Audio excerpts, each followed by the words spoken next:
Opérant dans l'industrie pétrolière depuis 8 ans en République du Congo, la société pétrolière chinoise Wingwa est pointée du doigt pour ses activités d'exploitation polluant l'environnement dans le département de Pointe-Noire. Elle extrait le pétrole tout en bafouant la santé des populations environnantes au mépris des principes concluant l'impact environnemental et social de ses activités. Outre la pollution de l'environnement, cette société aurait infligé un mauvais traitement à ses employés. Plusieurs informations ont fait la une des réseaux sociaux ces dernières semaines où les concernés ont décrié ce traitement inhumain. C'est dans le but d'être au parfum du fonctionnement de cette société, sa politique d'exploitation pétrolière, que le ministre des Hydrocarbures Bruno Jean-Richard Itoie a conféré avec le stade de cette société, conduit par son directeur général. Le deuxième grand problème se trouve au niveau de l'environnement. Et je pense que tout le monde connaît que le Congo est un bon pays et surtout la biodiversité, elle est très bonne.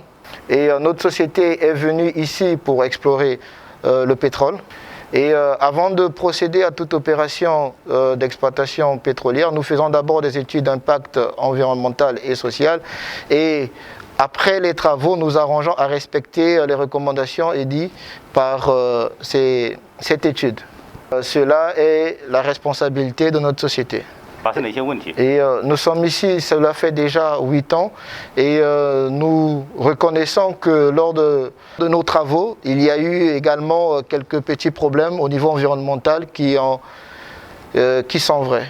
Connu par son engagement au sujet de la protection de l'environnement, le ministre des Hydrocarbures a rassuré les populations des résolutions prises par l'exécutif afin de pallier dans les brefs délais à cette situation. Dans la foulée, une feuille de route assignée de plusieurs recommandations sera soumise à cette société. Que le président Denis Sassou Nguesso est probablement l'un des plus grands défenseurs aujourd'hui, pas seulement en Afrique, mais au monde de l'environnement. Il a écrit des livres, il se bat pour des sujets précis, comme notamment le bassin du Congo. Il a mis en place un fonds bleu pour cela. Il dirige la commission climat du bassin du Congo. Il a été, à un moment donné, la voix de l'Afrique pour l'environnement. C'était décidé par ses pairs. Et donc, ça me paraît difficile de lui reprocher de ne pas avoir la sensibilité environnementale. Très difficile. Dans quelques jours, il va à Glasgow, en Écosse, pour la COP26.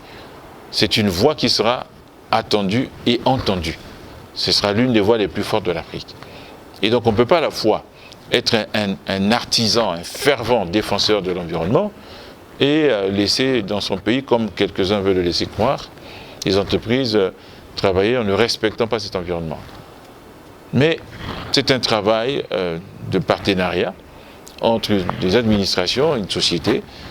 Tous les jours, nous devons nous assurer que les recommandations sont respectées, une feuille de route claire est tracée, des documents qui soutiennent cette feuille de route vont être élaborés et mis à notre disposition dans les jours qui viennent. Les équipes suivront, celles qui sont là-bas sur place au département, celles qui sont ici au centre qui iront là-bas. Des audits pourront être faits et si c'est nécessaire, eh bien, nous recommencerons les études d'impact environnemental et social pour nous assurer qu'elles avaient été bien faites. Je voulais donc rassurer les populations sur la responsabilité entière dont le gouvernement, je crois, ne s'est jamais dégagé dans ces deux domaines, aussi bien la condition de vie de nos concitoyens, conditions de travail, que les questions environnementales. Les faits avérés, la société Wingwa envisage d'améliorer ses opérations de production pétrolière en vue de sauvegarder les acquis du Congo en matière de l'environnement et du bien-être des populations.